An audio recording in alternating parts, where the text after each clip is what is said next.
अस्सलाम वालेकुम नाज़रीन, programme Pakistan tonight Eid special के साथ मैं हूं आदिल निज़ामी। सबसे पहले तो आपको ईद की खुशियां बहुत बहुत मुबारक हो। डेफिनेटली आप अपनी ईद अच्छे से एंजॉय कर रहे होंगे, अपने फैमिली के साथ, दोस्तों के साथ खूब खा पी रहे होंगे। ईद की जो फेस्टिविटी है उससे भरपूर लुत्फ़अंदोज़ हो रहे होंगे। आज आपकी जो ईद की खुशियां हैं हम भी कोशिश करेंगे इनको दोबाला कर दें, क्योंकि हमारे साथ कुछ ऐसे गेस्ट मौजूद हैं जिनकी बातें सुनकर आप खूब महसूस होंगे। मैं तारुफ कराता हूँ मेहमानों का। हमारे साथ मौजूद हैं सेनेटर अफनान खान साहब।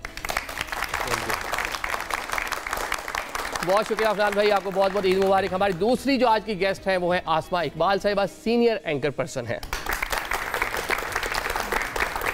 बहुत शुक्रिया आपका भी ज्वाइन करने के लिए। ये बताएं कि आपकी ईद कैसी गुजर रही है और अब की ईद माजी की ईदों से कैसे मुख्तलिफ है अफनान भाई? जी बिस्मिल्लाह रहमान रहीम। देखिए मेरी ईद तो बहुत अच्छी गुजर रही है। मैं ईद के ऊपर जो है वो जो मेरे फैमिली के मेंबर्स होते हैं वो आ जाते हैं घर। एक दिन जो है वो मेरे चचा आते हैं। वाले साहब की तो मेरी डेथ हो गई थी, तो उन चचाओं से मैं मिलता हूँ अपने। फिर एक दिन मैं उनके घर चला जाता हूँ, फिर वो सारे इकट्ठे हुए होते हैं, उधर उनसे मिल लेता हूँ। फिर बच्चों को जो है ईदी देनी होती है, वो उसके इंतज़ाम मैं करता हूँ कि ज़रा वो ज़रा नोट अच्छे हों तो ज़रा बच्चे भी खुश, नए नोट हो तो ज़रा बच्चे जो है वो खुश हो जाते हैं। ये कर लेता हूँ। साथ फिर रात को जो है वो मैं दोस्तों से प्लान बनाया होता है कि जो मेरे दोस्त हैं उनसे मिलता हूँ, तो फिर हम एक जगह बैठ के गप्पे शप्पे मारते हैं। ये इन अ नटशेल इस तरह गुजरता है। आसमा, आपकी ईद कैसी गुजरी और दिन का आगाज़ ईद का कैसे करती हैं? पूरा दिन किस तरह एंजॉय करती हैं ईद को? अस्सलाम वालेकुम जी, पहले तो सबको बहुत ज़्यादा ईद मुबारक, देखने वालों को और यहाँ मौजूद ख़ास तौर पर ये जो बच्चे हैं इन सबको बहुत बहुत ईद मुबारक। आदिल आपको भी। ईद के दिन का आगाज़ बड़ा हेक्टिक। सबसे पहले तो सबसे मुश्किल चीज़ जो लग रही होती है, क्योंकि वैसे रमज़ान के पूरे महीने में जिस वक्त हम सो रहे होते हैं सहरी के बाद, हमें उस वक्त ईद के रोज़ उठना पड़ता है। फिर मेरे चूँकि 2 बेटे हैं, तो उन दोनों बेटों के लिए वैसे तो रात में कोशिश होती है कि सब रेडी हो जाए, सारी चीज़ें, उनके कपड़े, जूते। तो जब आप पेरेंट्स बन जाते हैं आदिल, उसके बाद अपनी चीज़ें, अपनी तैयारी बहुत पीछे रह जाती है, बच्चों की होती है। तो कोशिश यही होती है सुबह उठते ही कि बच्चों की सारी चीज़ें जो वो पूरी हो जाएँ। और जैसे अफनान साहब ने कहा, ईद से पहले रोज़ों के दौरान जो एक काम होता है, आप भी ये कह रहे हैं कि ईद सिर्फ बच्चों की होती है, बड़ों की ईद नहीं होती, लेकिन आपकी तैयारियां ठीक है, ये ना कहें आप। ये तैयारी जो है ये शो के लिए, वरना मैं ईद के दिन किचन में किचन में अभी मैं घर जाऊंगी तो उसके बाद किचन में ही सारा टाइम गुजर रहा होगा। लेकिन ये नोट वाली बात इन्होंने की, तो जो सबसे ज़्यादा बचपन में एक चीज़, एक अट्रैक्शन होती थी ईद के अंदर, वो ये कड़क वाले नोट होते थे। तो अभी भी उसके लिए पिंडी जाना होता है, आपको पता है किस जगह से ये चीज़ें मिल रही होती हैं, वहाँ से लेना। फिर आजकल तो बड़े गुडी बैग टाइप्स कुछ चीज़ें भी आ गई हैं, उसके अंदर वो पैसे रखना, बच्चों के गिफ्ट्स रखना। तो बस यही चल रहा होता है ईद के आगाज़ में। तो ईदी अभी देती हैं कि अभी आप ईदी मिलती भी है आपको? नहीं, जो मेरे बड़े हैं, जैसे मेरे पेरेंट्स हैं, अम्मा अब्बा, उनकी तरफ से ईदी मिलती है, बड़े भाइयों की तरफ से मिलती है, बड़ी बहनों की तरफ से मिलती है। और बच्चे जो हैं जितने मेरे से छोटे हैं, काफ़ी सारे हैं फैमिली में, तो उन सबको ईदी मुझे देना पड़ती है। और पता नहीं क्यों लोगों को ऐसा लगता है कि जो एंकर पर्सन्स होते हैं वो बहुत ज़्यादा पैसे कमा रहे होते हैं। तो जो मेरे भांजे भतीजे उनको लग रहा होता है खाला के पास तो बड़े पैसे हैं, सबसे ज़्यादा ईदी खाला से लेनी है, ये फूफो से लेनी है। तो फिर वो एक जिम्मेदारी है, देना पड़ती है। अफनान भाई, ईदी अभी मिलती भी है आपको कि सिर्फ देते हैं? मुझे जो है ईदी मिलती है, मेरी वालदा उनसे मिल जाती है, मेरे जो ससुर हैं वो भी मुझे कभी दे देते हैं ईदी। कभी रेगुलरली कभी? अच्छा, वहाँ से मिल जाती है। मैं एक चीज़ बताना भूल गया था कि मैं सुबह उठ के नमाज से शुरू करता हूँ, वो मैं बताना मिस कर गया। तो हर कोई दिन का आगाज़ जो है वो नमाज से करता है। उसके बाद जो है क्योंकि सारा स्केड्यूल ऊपर नीचे हुआ था, तो क्योंकि हमने तो उसके बाद इतना कुछ करना नहीं, जाना होता है कहीं पे, तो बाकी जो खवातीन है वो काम करते हैं, तो मैं 1-2 घंटे पर सो भी जाता हूँ बीच में। अगर चले ये तराफ कर रहे हैं कि सारा काम है वो खातीन ही कर रही होती है, इन्होंने बस उठ के रेडी होने और निकल जाना है। हमारी ज़िंदगी जो है वो ज़्यादा थोड़ी आसान है इस मामले में। थोड़ी आसान नहीं है, ज़्यादा का लफ्ज़ बेहतर है। चले, ऑडियंस हमारे साथ है, ये भी आज ईद जो है देखिए किस तरह सज धज कर आए हुए सब माशाल्लाह। चले, कुछ सवालात करना चाहेंगे इसके आप कर सकते हैं। अगर आपके वालिद मरहूम मुशाहिदुल्लाह साहब सियासत में ना होते तो क्या आज आप इस सियासत में इस मुकाम तक पहुंच पाते, डिस्पाइट कि आप IT में PhD भी है? देखें, बात यह है कि हर किसी के अपने वालिदैन होते हैं। आपके भी अपने वालिदैन हैं, मेरी भी अपने वालिदैन हैं। तो आपको अपने वालिदैन का मिलेगा, मुझे अपने वालिदैन का मिलेगा, जो भी उसका लेगेसी होती है। आप किसी के वालिदैन से कारोबारी आदमी को उसका मिलता है, जो जर्नलिस्ट है उसको उसका मिलेगा, कोई और को होगा उसको मिलेगा। मैं कहूँ आपकी इनहेरिटेंस मुझे मिल जाए तो मुझे तो नहीं मिलेगी ना, वो तो आप ही को मिलेगी। तो उसकी लेगेसी जो है वो मेरे वालिद साहब की, तो वो तो मेरे पास ही है। जहाँ तक बात रहेगी, देखें मुकाम की बात नहीं होती, आपकी कंट्रीब्यूशन क्या है। मेन बात ये है कि आपने अपने मुल्क के लिए किया क्या, आपने कौन से गरीबों, मिस्कीनों, मजलूमों के काम किए। मेरे वालिद साहब ने जो किए वो मुझे पता है उन्होंने क्या क्या किया, तो मैं तो उस लाइन को लेके आगे चलता हूँ। और मैं हमारी जो है वो जो आइडियोलॉजी का भी किसी ने अभी पूछा था, हमारा जो है नज़रिया वो नज़रिया पाकिस्तान है। इस मुल्क को आगे लेके जाना है, इस मुल्क की यकजहती को इंश्योर करना है। हमें तो हमारे बड़ों ने ये बात सिखाई है। नहीं, बिला शुबा आपके वालिद साहब अल्लाह गरीक रहमत करे, बड़ी उनकी कंट्रीब्यूशन है पाकिस्तान के लिए, पाकिस्तान की जमहूरी निज़ाम के लिए। ये बताएं कि वैसे खुद से आप वालिद साहब का इंतकाल हुआ, आप पॉलिटिक्स में, वैसे अपना भी माइंड था कुछ सियासत में आने का, पहले कुछ माइंड बना रखा था? देखिए इस तरह हुआ कि मैं तो क्योंकि बहुत कम उम्र से पॉलिटिक्स में इसलिए इन्वॉल्व था क्योंकि मेरे वालिद साहब इन्वॉल्व थे, तो मैं उनके साथ साथ उनकी कैंपेन्स, पॉलिटिकल कैंपेन्स में, इलेक्शनों में साथ साथ था। फिर मैंने एक किताब लिखी पाकिस्तान द वे फॉरवर्ड। ये मैंने मियां नवाज शरीफ साहब के साथ मुझे एक अपॉर्चुनिटी मिली काम करने की, तो ये मुझे कुछ 3-4 साल लग गए ये किताब लिखने में। तो वो फिर किताब 2015 में पब्लिश हुई। अभी मैंने उसका एक उर्दू का वर्जन अपडेटेड भी निकाला है, पाकिस्तान सुए मंजिल।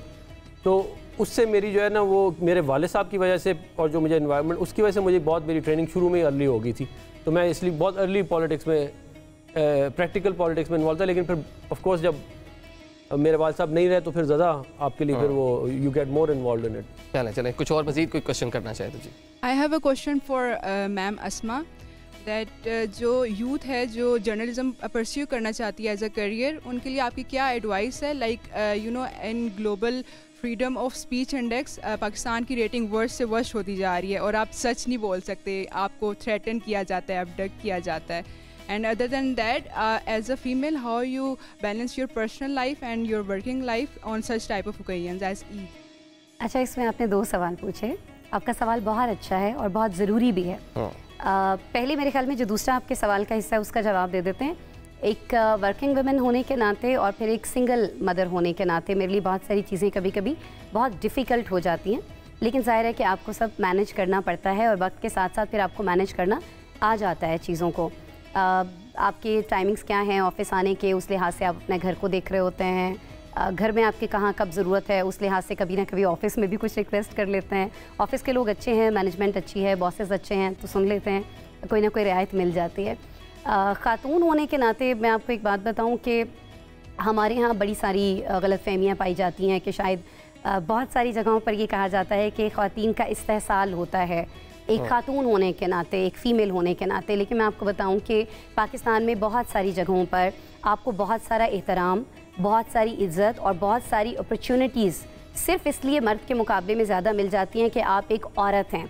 और आपके ऑफिस में बहुत सारे ऐसे लोग होते हैं जो इस बात को अंडरस्टैंड करते हैं, क्योंकि उनके अपने घर में भी वो जैसे कहा नहीं जाता कि माँ बेटी बहन तो हर एक के घर में, तो वो इस चीज़ को अंडरस्टैंड करते हैं और आपको बहुत सारी ऐसी सहूलियात मिलती हैं जो आपके मुकाबले में आपका जो मर्द एक कलीग होता है उसको नहीं मिल रही होती। तो मुझे तो यहाँ आकर यही लगा मीडिया में कि आपको एक औरत होने के नाते ज़्यादा एहतराम, ज़्यादा इज्जत और ज़्यादा प्रेफरेंस हमारी सोसाइटी में, इवन हमारे रिलीजन में। बिल्कुल। और जो आपने ईद के दिन एक ये मुझे चीज़ याद करा दी ना, वो आपको वैसे करानी नहीं चाहिए थी, वो बड़ी ज़्यादती की आपने मेरे साथ और आदिल के साथ भी और तमाम ही एंकर हमारी बरादरी के साथ। वो आपने हमें पैका याद करा दिया कि जी यहाँ जो है आप सच नहीं बोल सकते। बिल्कुल भी ऐसा नहीं है। पैका कानून पर हमें बहुत सारा एतराज़ है, उसकी बहुत सारी चीज़ों को लेकर उतनी वजाहत नहीं है जितनी उसमें होनी चाहिए। लेकिन जहाँ तक आप ये कह रही हैं ना कि यहाँ सच नहीं बोल सकते, आप यहाँ सच बोल सकते हैं।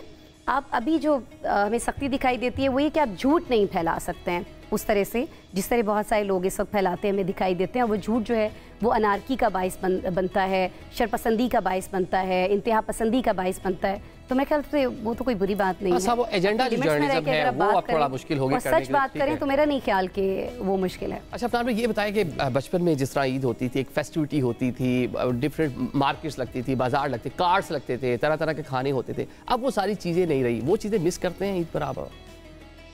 हाँ जी, वो टाइम, उस टाइम का अपना एक चार्म। ईद कार्ड्स खरीदते थे? छोटे होते एक कुछ दफा लिया है मैंने। वहाँ पे मर्द ज्यादा नजर नहीं आते थे। नहीं, वैसे हम इतने होते नहीं है, लेकिन बहुत कम ही होता था। लेकिन ईद कार्ड कभी नहीं लिखे? छोटे होते हुए किया है, काफी छोटे होते हुए मेरे ख्याल में मैंने ये काम किया होगा। पिछली सदी की बात है। पिछली सदी की बात नहीं है, इसी सदी की बात है।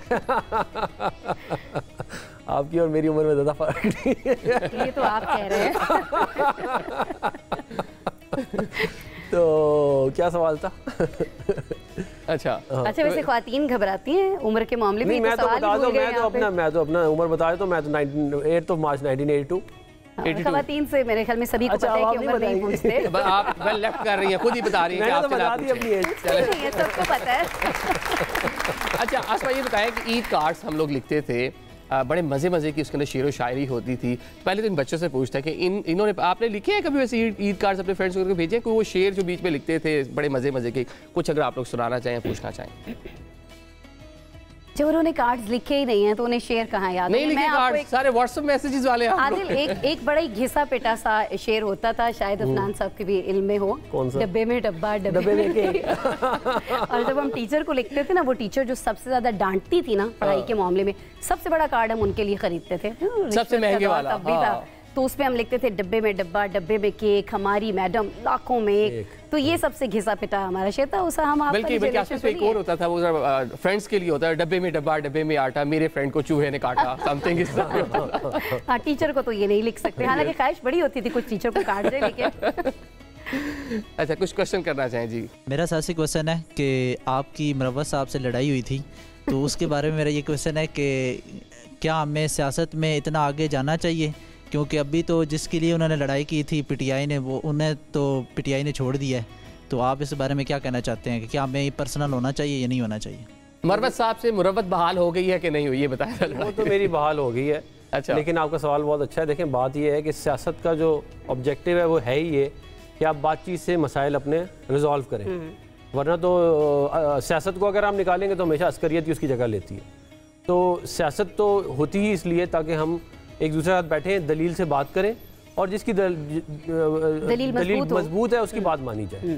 तो वो तो एक अनफॉर्चुनेट इंसिडेंट था, वो कोई अच्छा इंसिडेंट नहीं था, लेकिन अब हमारे ताल्लुकात ठीक हो गए हैं, और वो इसलिए भी ठीक हुए हैं। देखें, मैं ये समझता हूँ कि अगर हम लड़ेंगे तो फिर नीचे जो लोग हैं वो भी हमें देखेंगे और वो भी लड़ेंगे। और वो जो मैंने सोशल फैब्रिक की बात की है, वो सोसाइटी को जो आपने एक जगह पे कायम रखना है और एक साथ रहना है, वो फिर उससे अफेक्ट होता है। अच्छा चलिए, ये ड्रैग हो रहे हैं दोबारा, सियासत हो रही है। आज पे ये बताएं कि आज आपने सब क्या पकाया? सवैयां तो पकाई होंगी डेफिनेटली, उसके अलावा क्या?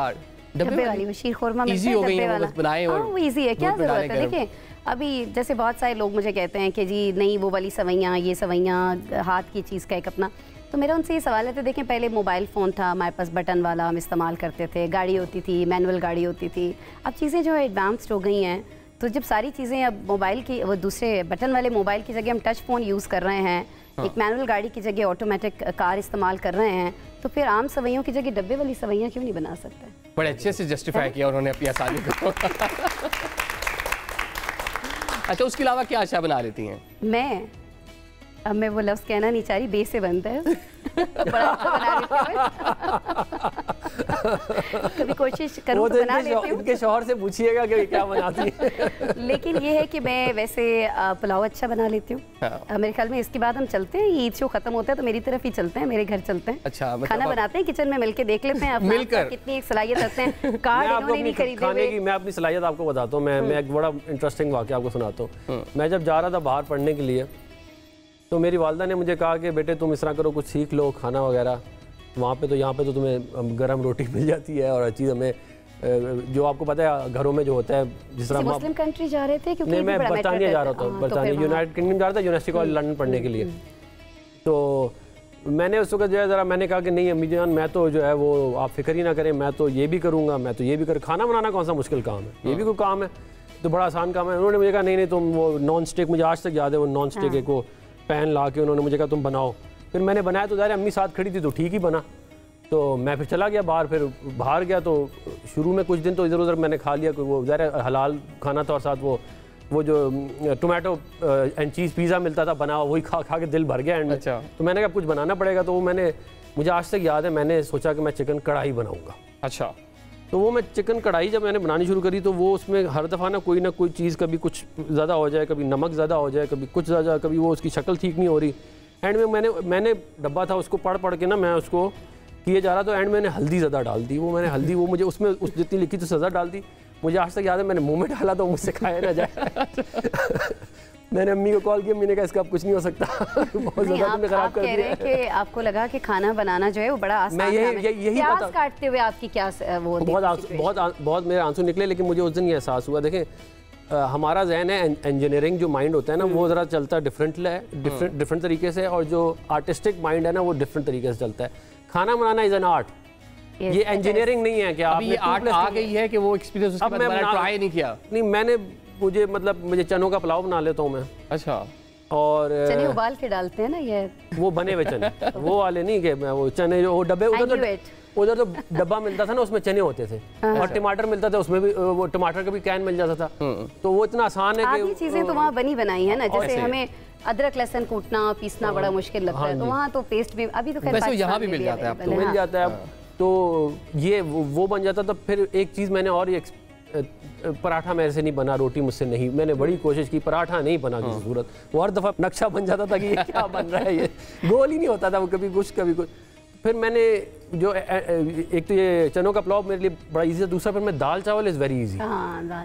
मुझे मेरी टीम बार बार कह रही है अपने रोश का भी तस्करा करें, क्योंकि हम एक रोश बनाते हैं टीम मिलकर, बड़ा मजे का रोश, दुम्बे का गोश्त लेकर उसके अंदर बगैर मतलब कह लें कि उसके अंदर मिर्ची मसाला कुछ नहीं होता, काली मिर्च के अंदर शिनवारी है ना, वो सिर्फ नमक आप इस्तेमाल करते हैं। बड़ा लाजवाब, क्या पता कि आप अच्छा बनाते हैं, मुझे अफनान साहब को कैसे पता चले ना, आपने खिलाया, जब आपकी टीम ने खिलाया तो हम कैसे मान लें। वैसे बकरा पास ही है, बकरा तक वेट कर लेते हैं उसके लिए। मुझे तो रोश जो है वो मेरा फेवरेट है, one of my favourite dishes जो है वो रोश है, और इस्लामाबाद में एक बड़ी ज़बरदस्त जगह है, वहाँ पे मैं जाता हूँ। इसमें भी रोश अगर हम बात कर लें कि मुख्तलिफ एरियाज जो हैं उसके अंदर मुख्तलिफ किस्म का वो रोश बनता है, उसकी कह लें कि अज्जा जो हैं उसके इंग्रेडिएंट्स वही चेंज हो जाते हैं।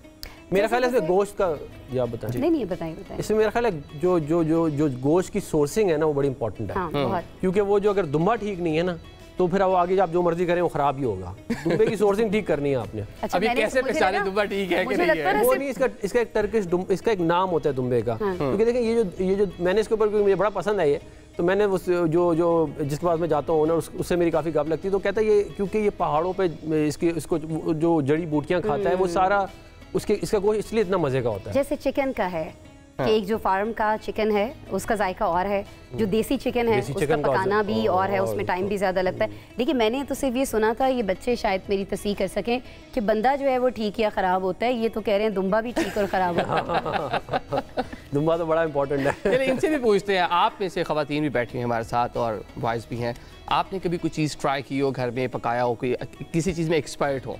मेरे घर में मैं सबसे छोटी हूँ तो यह है कि मुझे कुकिंग नहीं करने देते, लेकिन मैंने एक दफ़ा अम्मी से छुप कर रोटी बनाई और वो पहली दफ़ा बनाई और वो गोल बन गई। उसके बाद किसी को यकीन नहीं आया। क्लैपिंग होनी चाहिए, पहली दफ़ा बने। नहीं, वो कह रही पहली बार बनाई है, गोल बन गई, उसके बाद ट्राई कर रहे हैं, बन नहीं रही मेरे ख्याल से दोबारा।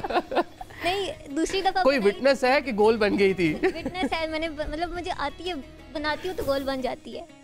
अच्छा देखिए, इन्होंने अभी ये नकाब किया हुआ है, लेकिन आपकी आवाज़ से पता चल रहा है कि आप इतनी कोई क्यूट हैं, इतनी कोई इनोसेंट है, इतनी खूबसूरत इनकी आवाज़ है और इतना खूबसूरत आपका स्टाइल है, तो ऐसे कैसे हो सकता है कि इतनी क्यूट बंदी रोटी बनाए पहली दफ़ा और वो गोल ना बने? रोटी ने खुद ही कहा था चलो गोल हो जाता है। अच्छा आसमा, फैशन, ईद की शॉपिंग, ड्रेसेस, वो भी मुश्किल होती है सिलेक्शन करने के लिए, इतनी मसरूफ़ किस्म का जो स्केड्यूल है उसमें टाइम निकालना ढूंढना बहुत मुश्किल होती है आदिल, क्योंकि मैं जब भी कुछ भी खरीदने जाती हूँ तो एक ही चीज़ जहन में होती है कि ये ना मैं फिर टीवी पे भी पहन लूँ। अच्छा, अब आपको पता है अगर एक घरेलू खातून ने कुछ खरीदना है तो उनको तो होता है कि बड़े बड़े प्रिंट्स हों, अच्छे प्रिंट्स हों, जैसा भी कलर हो, उनकी अपनी चॉइस है।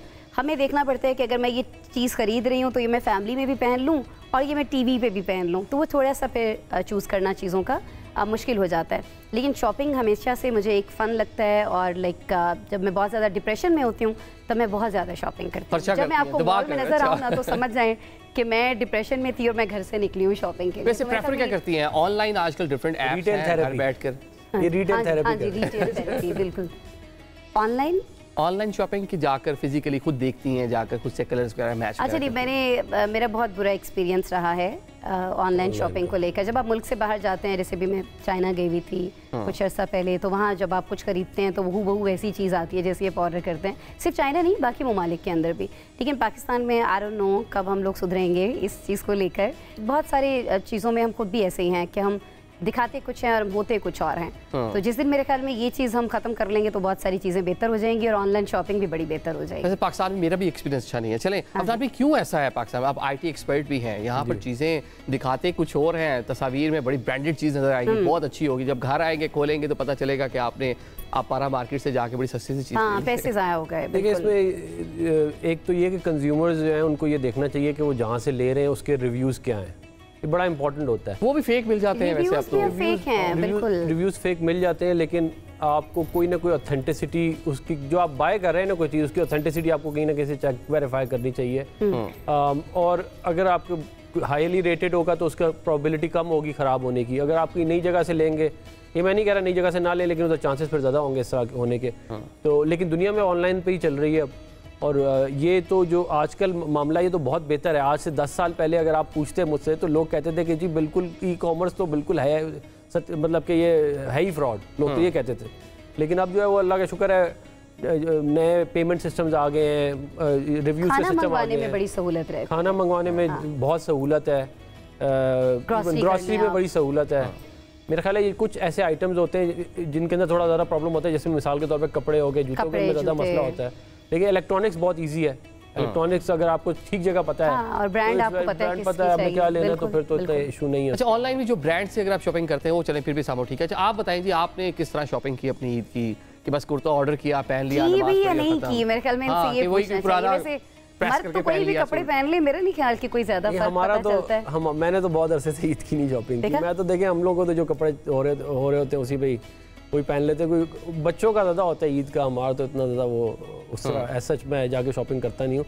लेकिन ये है कि मैं आप शॉपिंग करवाते हैं या नहीं? और मैं शॉपिंग जब करता भी हूँ तो मुझे शॉपिंग बड़ा अहम क्वेश्चन उन्होंने किया, आप शॉपिंग करवाते भी हैं कि नहीं? तो पड़ती नहीं करते कोई फर्क नहीं पड़ता, लेकिन आप करवाते नहीं है तो फर्क पड़ता होगा। करवानी पड़ती है तो कुछ आ रही नहीं है इसके अलावा। लेकिन मैं ये करता हूँ कि जैसे मैंने कपड़े जब लेने होते तो एक ही दफ़ा जो है वो ले लेता हूँ, जो कपड़े सिलवाने होते हैं वो एक बार सिलवा लेते हैं और फिर उसके बाद खुद ही जाकर लेते हैं। कोई आपके लिए कोई शॉपिंग नहीं करता? नहीं, मैं अपनी बेगम के साथ जाता हूँ। मैं से शॉपिंग ज़्यादा नहीं होती, मुझे पसंद नहीं शॉपिंग करना। अच्छा, मुझे बस होता है कि बस जो लेना है वो लो। ऐसे भी लोग हैं दुनिया में जिन्हें शॉपिंग करना पसंद नहीं है। अनबिलीवेबल। आपका कोई क्वेश्चन? जी सर, मेरा आपसे क्वेश्चन है कि जो हमारे मुल्क में इन्फ्लेशन है, महंगाई जो दिन ब दिन बढ़ती जा रही है, तो अभी ईद के मौका पे अगर हम देखें कि जो लोअर क्लास है वो किस तरह अपनी ईद को जो है वो सेलिब्रेट कर सके? इन्फ्लेशन रेट बहुत नीचे आ गया, हुकूमत दावे कर रही है, लेकिन जो उसके सम्राट है एक आम आदमी तक अभी तक पास ऑन नहीं हुए। देखिए बात एक होती है इन्फ्लेशन, एक होती है डिफ्लेशन। इन्फ्लेशन ये का रेट आपका कितना बढ़ रहा है तेजी से, डिफ्लेशन ये कि कम कितना हो रहा है। इन्फ्लेशन तो कम हो ही है मगर देयर इज नो डिफ्लेशन। बुनियादी ये है, क्या कहते हैं, अगर वो 38% पे थी मिसाल के तौर पे लास्ट ईयर, अगर आपने कोई चीज़ 100 रुपये की लेनी थी तो वो 138 रुपये की मिलेगी आपको लास्ट ईयर, या उससे पिछले साल की मैं बात कर रहा हूँ। अगर आप इस साल लेंगे तो जो 100 रुपये की चीज़ थी वो 101 रुपये की या 102 रुपये की आपको मिलेगी। ये फ़र्क आया है, लेकिन वो 100 रुपये से कम नहीं हुई। मैं ये बताना आपको चाह रहा हूँ। चलें मजीद ये क्वेश्चन करने के लिए रेडी हैं। जी क्वेश्चन कीजिएगा। मेरा सवाल सर से है कि आपके लिए एज ए पॉलिटिशियन कितना मुश्किल होता है फैमिली को टाइम देना? देखिए सारा दिन मुश्किल तो होता है, इजलास, कमेटियाँ, सियासी एक्टिविटीज़, कैसे घर वालों को टाइम देते हैं? मैं ये करता हूँ कि फिर कुछ दिनों बाद हॉलीडेज़ वगैरह पे उन्हें कहीं ले जाता हूँ, कहीं पाकिस्तान में, या कभी अगर पैसे हों तो बाहर भी ले जाता हूँ। तो अगर पैसे हों तो अगर पैसे हों, पैसे ना हो तो फिर कहाँ से लेके जाए। तो लेकिन मेरी कोशिश होती है कि मेरी 2 बेटियाँ हैं, मैं उनके साथ टाइम स्पेंड करूँ। तो और मेरा बड़ा अच्छा जो best time of my day होता है वो उनके साथ होता है। तो दोनों आके वो मेरे पास बैठ जाती हैं, फिर मैं उनसे बातें करता रहता हूँ। तो मेरे लिए बड़ा एक अच्छा जो है ना, वो सोने से पहले वो जब सोने जा रही होती है तो वो मेरे पास आके बैठ जाती हैं। तो मेरा बड़ा अच्छा वो टाइम ऑफ द डे होता है। आसमा आप बताएं ना, वो आप किस तरह मैनेज करती हैं टाइम को? अभी जो उनसे क्वेश्चन किया, आप भी बड़ी मसरूफ स्केड्यूल होता होगा, उसमें किस तरह बच्चों को, घर को, बाकी फैमिली को कैसे टाइम देती हैं? अच्छा, मुझे एक लंबा वीकेंड मिल जाता है क्योंकि मेरा 4 डेज़ वीक शो होता है। मेरे पास फिर 3 दिन होते हैं। जब मैं ऑफिस के लिए घर से निकलती हूँ तब मेरे बच्चे स्कूल में होते हैं, मेरी उनसे मुलाकात नहीं होती। मेरी उनसे बस ब्रेकफास्ट पे मुलाकात होती है स्कूल जाने से पहले। नाश्ता आपको पता है कि आजकल के बच्चे करते नहीं हैं, उनको या तो सीरियल्स चाहिए होते हैं, इस तरह की चीज़ें, लेकिन हमारी मुलाकात नाश्ते पे होती है। उसके बाद मैं ऑफिस चली जाती हूँ, वो घर पे नहीं होते हैं। जब मैं वापस आती हूँ तो मैं इतनी थकी हुई होती हूँ, लेकिन उसके बावजूद जैसे अफनान साहब ने कहा ना कि इनका बेस्ट टाइम जो है जब ये अपनी बेटियों से बात करते हैं, चाहे दिन में टाइम मिले नहीं या रात में, तो मेरा उनके साथ बेस्ट टाइम जो है वो इवनिंग में होता है, लेट इवनिंग। जब मैं घर जाती हूँ उनसे गपशप करती हूँ, सारा दिन की एक्टिविटीज़ क्या किया क्या नहीं किया वो पूछती हूँ। और फिर वीकेंड पे मैं अपने पेरेंट्स की तरफ चली जाती हूँ जो करीबी रहते हैं, पड़ोस में ही हैं, पिंडी में। मैं चूँकि इस्लामाबाद के रिहायशी हूँ, तो वहाँ अपने बच्चों को ले जाके खूब घूमते हैं फिरते हैं। और जो चीज़ मैं आजकल देखती हूँ कि लोग अपनी फैमिली से बहुत दूर हो गए हैं और अपने गैजेट से बहुत पास हो गए हैं। तो मैंने अभी तक अपने बच्चों को गैजेट्स, कोई फ़ोन जो हैं वो बिल्कुल अलाउ नहीं किए हैं। लैपटॉप्स हैं उनके पास, इसके ऊपर वो स्कूल, क्योंकि आजकल वो स्कूल में भी लैपटॉप्स लेके जा रहे हैं, लेकिन उसी हद तक। वरना मेरी कोशिश होती है कि जब मैं अपने पेरेंट्स की तरफ हूँ या कहीं बच्चे बैठे हैं तो वो फ़ोन ना यूज़ कर रहे हों, वो एक दूसरे से बात कर रहे हों, क्योंकि फ़ोन में हम उन लोगों से बात कर रहे होते हैं जिन्हें हम जानते नहीं हैं, दूर दराज किसी मुल्क में बैठे हुए, लेकिन जो हमारे सामने बैठा हुआ होता है। कल जब जैसे चांद रात पे हम एक जगह पे बैठे हुए थे, तो वहाँ कुछ दोस्त थे सारे, और वो मोबाइल, हम सारे के सारे दोस्त मोबाइल फ़ोन में बिजी थे, कोई एक दूसरे से बात नहीं कर रहा था। तो ये गैजेट्स जो है ना, ये हमारी ये जो एक लाइफ है, अच्छी वाली ज़िंदगी, बेहतर ज़िंदगी, एक दूसरे से बात करने वाली ज़िंदगी, वो छीन रहा है हमसे। मैं इनकी बात को आगे थोड़ा सा कर लूँगा, ये बिल्कुल, ये मैं इनकी बात को एंडोर्स करता हूँ कि देखें, ये एक तो बच्चों को कम उम्र में आप ये फ़ोन्स वगैरह दें भी ना, ये गलत है ये तरीका, क्योंकि उसकी वजह है कि इसमें बहुत सारे ऐसे भी लोग हैं जो बच्चों के लिए हार्मफुल भी हो सकता है मामला। एक तो वैसे भी उनको नहीं देना चाहिए, और अगर कोई डिवाइस दें तो ऐसा हो जिसके अंदर कम्युनिकेशन सिस्टम ना हो, या उनको आप डिसेबल कर दें, पेरेंटल लॉक्स लगाएं। और ये जो मैं आजकल देख रहा हूँ कि बच्चों के हाथ में फ़ोन है, ये लोग, बाद पेरेंट्स इस पर बड़े खुश होते हैं, ये अच्छी चीज़ नहीं है। आप बच्चे को देखें, ये जो किताबें पढ़ना जो है ना वो ज़्यादा इंपॉर्टेंट है, इसके ऊपर बैठ के वक्त ज़ाया करने से बेहतर है किताबें पढ़ लें, उससे जो आपकी लर्निंग होती है, ये ठीक है, इनका भी बहुत इंपॉर्टेंट मामला है, लेकिन उससे जो आप डेप्थ में जाते हैं ना जब किसी चीज़ की, और आपके अटेंशन स्पैन आपका बढ़ता है, वो बहुत ज़रूरी है। अभी तो ये है कि अब आप बैठ जाएं और यूं करते जाएं, और आप बस वो आपको वीडियोस आती जाएंगी और आप देखते जाएं, जो आप चाहते हैं वो भी आएंगी, और जो आप नहीं चाहते हैं बड़ा अहम है, लेकिन जिस तरह कंटेंट आप देख रहे होते हैं अमूमन वही चीज़ें ज़्यादातर आ रही होती है। चलें मज़ीद भी बात करते हैं, हमारे साथ ऑडियंस भी मौजूद हैं, गेस्ट भी मौजूद हैं, इनके पास बहुत से सवालात भी हैं। अभी एक ब्रेक लेते हैं, ब्रेक के बाद प्रोग्राम को दोबारा से जारी।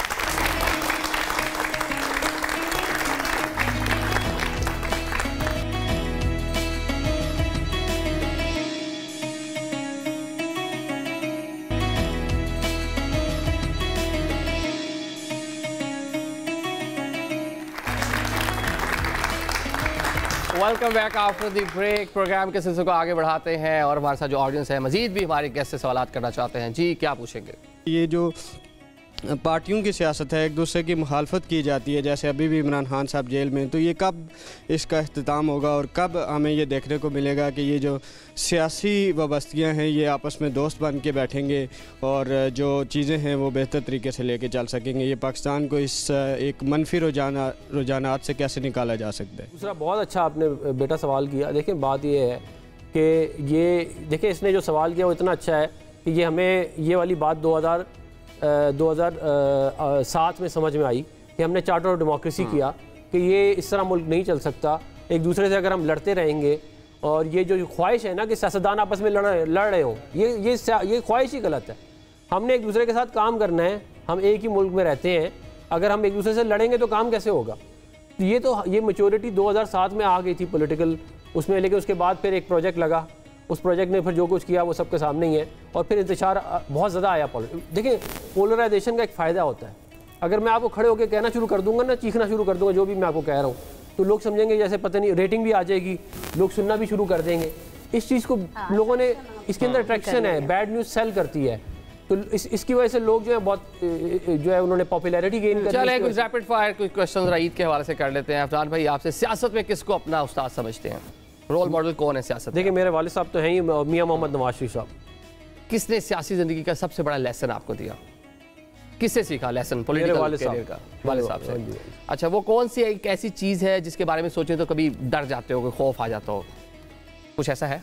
अल्लाह ताला से डर लगता है कि मैं वो एक वीडियो देख रहा था अभी 2 दिन पहले, तो वो पुलिस सराद की वीडियो थी कि वो पुलिस सराद इतना बारीक है कि वो, और उधर लोग, वो एनिमेटेड वीडियो थी ना, और लोग गिर रहे हैं, तो वो मुझे सोच, मैंने कहा ये अल्लाह ताला जो है वो मतलब कि इंसान को सीधे रास्ते पे रखे। कोई एक ऐसा पॉलिटिकल ओपोनेंट जिसका नाम सुन के बस है बस दिल बोझल ही हो जाता, बस अफसरदा ही हो जाते हैं, बस इग्नोर। फिर आप फिर पॉलिटिकल बात हो जाएगी। आप एक नाम तो बता दें चलें। देखिए, मुझे वो लोग नहीं पसंद जो इंतशार फैलाए हैं इस मुल्क की सियासत के अंदर, वो आप समझ जाएं कौन है।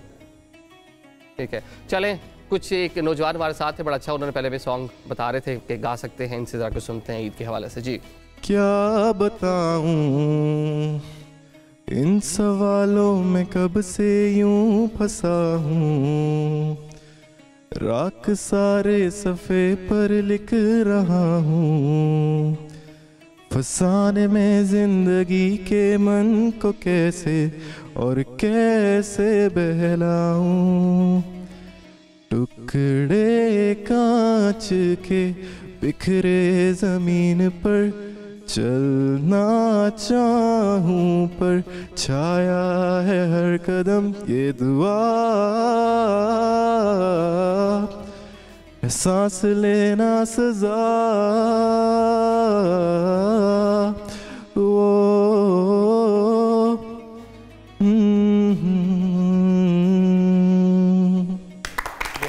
बहुत अच्छा गाते हैं आप।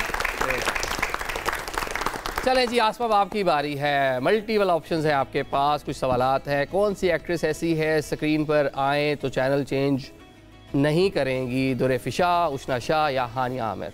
अच्छा, वैसे मैं ऑनेस्टली बताऊं कि जब भी कोई एंटरटेनमेंट का चैनल आ रहा होता है तो मैं फ़ौरन ही चेंज कर देती हूँ, क्योंकि मैं एक एंकर पर्सन हूँ, तो मुझे होता है कि मैं न्यूज़ चैनल्स ही देख रही हूँ। हाँ, लेकिन जब आप बात करते हैं हानिया आमिर की, तो वो बहुत खूबसूरत हैं माशाल्लाह माशाल्लाह। तो अगर इन सारे नामों में से कोई एक एक्ट्रेस इसमें से आ रही हो तो ज़ाहिर है हानिया। चलें अब हानिया में चले एंकर्स का पूछ लेते हैं। कौन से एंकर टॉक शो कर रहे हो? मंसूर अली खान हो, आसमा शराजी हो कि मैं हूँ?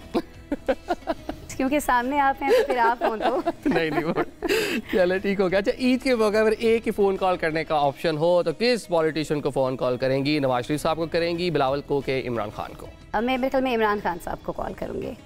मेरे ख्याल में मुझे बच्चे इतने एक्साइटेड हो गए, लेकिन मैं उसकी रीज़न भी बता दूं।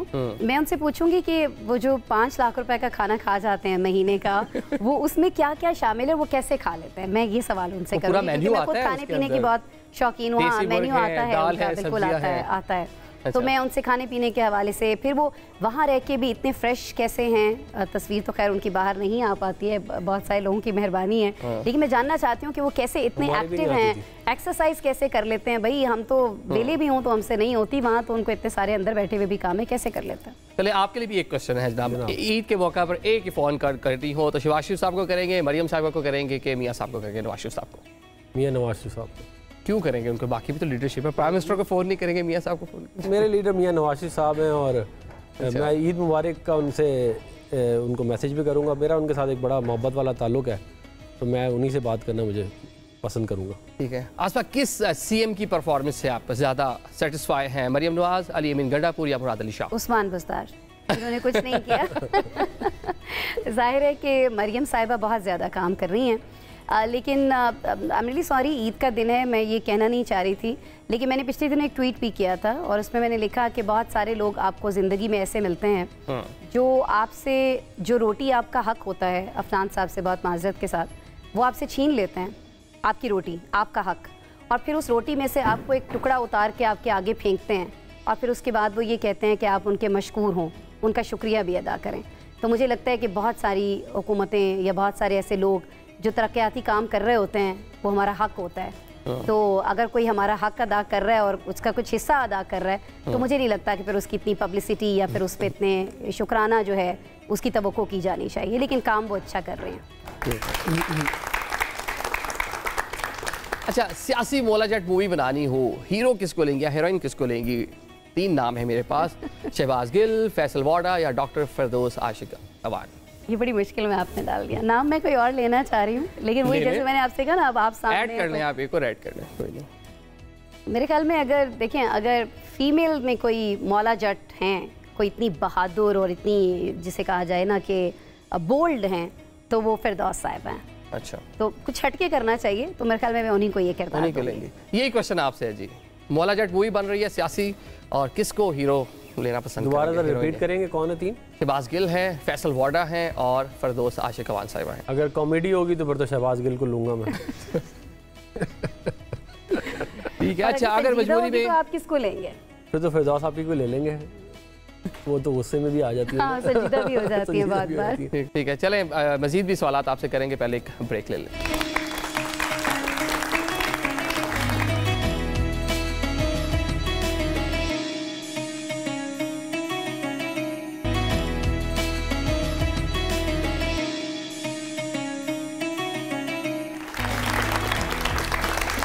Welcome back after the break. Eid का प्रोग्राम, हमारे साथ ऑडियंस भी मौजूद है और हमारे खूबसूरत गेस्ट भी मौजूद हैं। ऑडियंस मजीद क्या सवाल करना चाहती है? मैम से सवाल है कि आपने ज़ाहिर बात है कि इनिशियल जब काम स्टार्ट किया होगा तो कई ईदें आपने न्यूज़ रूम में गुजारी होंगी, काम करते हुए गुजारी होंगी।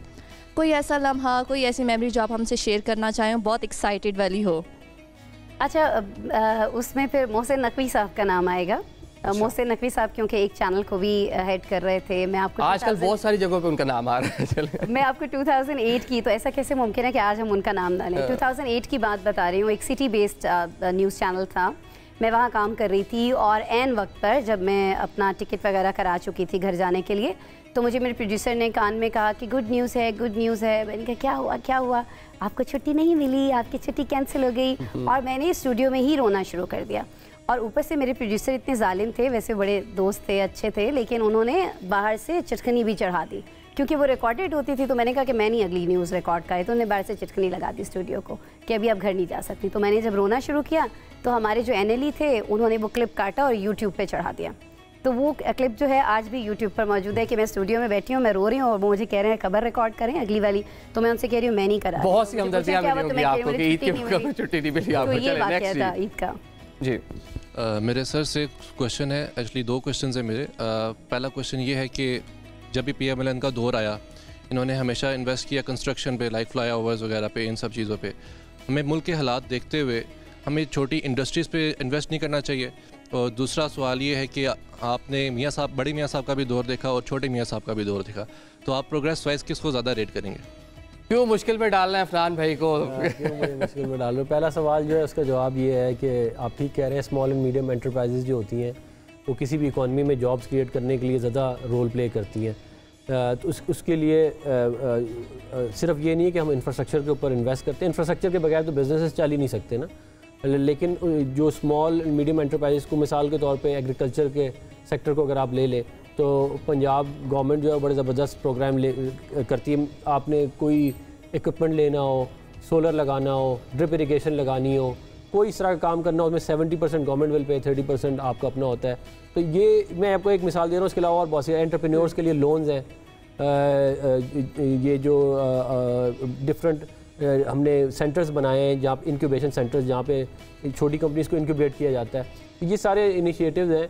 इग्नाइट एक पूरा का पूरा एक इदारा है जो काम ही ये करता है। तो ये उसके अंदर भी इन्वेस्ट करना पड़ता है। इंफ्रास्ट्रक्चर का नज़र ज़्यादा आता है, इसलिए लगता है हम उसमें ही करते हैं। लेकिन हमने पाकिस्तान में सबसे ज़्यादा PMLN ने हॉस्पिटल्स बनाए हैं, सबसे ज़्यादा यूनिवर्सिटी नस्ल PMLN के दौर में बनी है। मिसाल के तौर पे इस तरह अभी एक नई यूनिवर्सिटी जो है PM साहब ने अनाउंस की है, दानिश यूनिवर्सिटी इस्लामाबाद में बनेगी इंशाल्लाह। तो ये इन नटशल जो है हमारा ये है। और जहाँ तक टेन्योर का बात है, देखें टेन्योर जो है वो तो your performance speaks for it self. मैं इसको क्या, मियाँ नवाज शरीफ साहब का दौर जो था वो बहुत सुनहरी दौर था। उसमें पाकिस्तान ने बहुत तरक्की की, CPEC किया। इतनी बड़ी इन्वेस्टमेंट पाकिस्तान की हिस्ट्री में कभी नहीं आई जितनी उनमें आई, उनके दौर में आई। मोटरवेज सारी उस दौर में बनी, तकरीबन 90% मोटरवेज उस दौर में बनी। तो जमहूरियत का अगर आप देखें, डेमोक्रेटिक मामला जो थे वो भी उस ज़माने में बहुत बेहतर थे। तो ये PM साहब भी अपनी पूरी एफर्ट कर रहे हैं, लेकिन अभी उनका टेन्योर अभी काफ़ी रहता है। अच्छा, यहाँ पे एक मेरा क्वेश्चन है कि आपने जो मियाँ बरादरान हैं दोनों को एज ए प्राइम मिनिस्टर देखा कि किसकी परफॉर्मेंस, अब चचा और भतीजी की performance as a CM Punjab, उसमें किसको रेट करते हैं बेहतर? मैं मुश्किल में डाल दिया। मरियम नवाज साहिबा बहुत ज़बरदस्त काम कर रही हैं। लेकिन वो टेन्योर पूरा कंप्लीट हो तो फिर आप एप्पल टू एप्पल कर सकते हैं। लेकिन मरियम नवाज साहिबा ने जो पहला साल गुजारा है वो तो रिमार्केबल है हमारे लिए। जितना उन्होंने काम एक साल में किया है वो उसको तो आप 10 out of 10 ही देंगे। मतलब हर प्रोग्राम को आप उठा के देख लें। और भी इतनी सारी गवर्नमेंट्स हैं, प्रोविंशियल गवर्नमेंट्स हैं, और 18th अमेंडमेंट के बाद तो डेवोल्यूशन होगी, तो अब तो इख्तियार भी बहुत है। अब प्रोविंस बहुत तगड़ा है। तो जो काम पंजाब में हो रहा है वो तो बहुत रिमार्केबल है। चलें मज़ीद क्वेश्चन लेते हैं जी। मुझे सवाल है कि आपने कहा था कि आप जब मुश्किल में थे तो आपने खाना तब बनाना सीखा था, तो क्या आप अपनी वाइफ और अपनी अम्मी को खिलाते हैं और आप आजकल के लड़कों को सजेस्ट करेंगे कि वो भी बनाना सीखें? अच्छा, मैंने अच्छा सवाल। मैंने एक दफ़ा जो है वो उनको खिलाने की कोशिश की थी, उन्होंने कहा था तुम रहने दो, तुमसे ना हो पाएगा, तुम रहने दो, की बात नहीं है ये।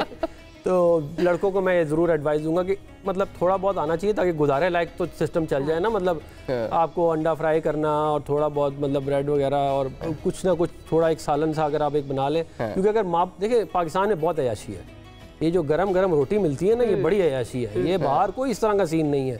बाहर आपको पीठा मिलता है, वो उसको माइक्रो में डाले गरम करो, हलाल फूड ही ढूंढते हैं, हलाल फूड ढूंढते रहो, पीठा खाओ तो ऐसा लगता है पता नहीं क्या खा रहा है बंदा। अच्छा, थोड़ा सा मैं ऐड करना चाहूँगी अफनान साहब से जो इन्होंने सवाल किया कि एक ये जो हमने बना लिया ना कि ये कुछ काम है घर के जो सिर्फ ख़वातीन ने करने हैं और ये कुछ काम है जो मर्दों के करने के हैं, इसको हमें ख़त्म करना होगा।